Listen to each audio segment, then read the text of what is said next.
ძალიან რა ეხლა აქ რომ გავჭერდებით, იმიტომ რომ ხალხი ძალიან ბევრი იყო. მოიცა ეს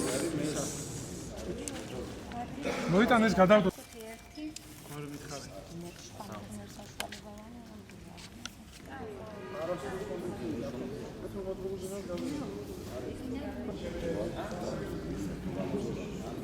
Portofon racji da ma plan.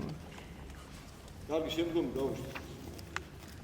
ეხლა მიმდინარეობს კენჭისყრა ახლა სოფლის ობიექტზე, რეაბილიტირებულ ობიექტზე, სადაც უნდა შესახდეს 52 დევნილი ოჯახი. უკვე მიმდინარეობს, როგორც ხედავთ, კენჭისყრა. ეს მოხდა განაცხადების შევსების შედეგად კრიტერიუმების მიხედვით 52 ოჯახზე განაწილდა ეს ფართები.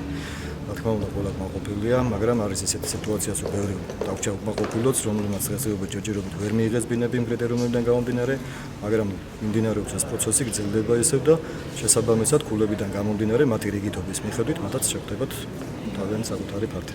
ამ ეტაპზეც ისე მოხდა, როგორც წინა შემთხვევაში, ხო, ქულების რა თქმა მიხედვით. უნდა, ყველაფერი განაწილდა ქულების მიხედვით. მე წარმოვადგენ ამ შემთხვევაში სამეგრელოს ხმას მიუხედავად იმისა, რომ დღეს აფხაზეთის მთავრობაში ვმუშაობ.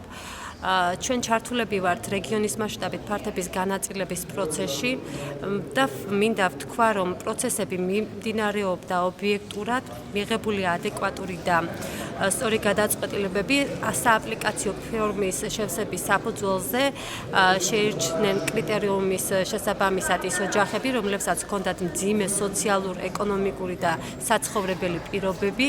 ოროთაშქიანი ბინა მივიღეთ, ძალიან მაყოფილები ვართ. დიდი მადლობა ყველას.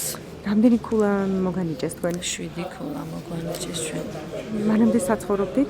რუხში, სოფელი რუხი, ბაგაბაღი, გვირილაში. ხო იცით სადაც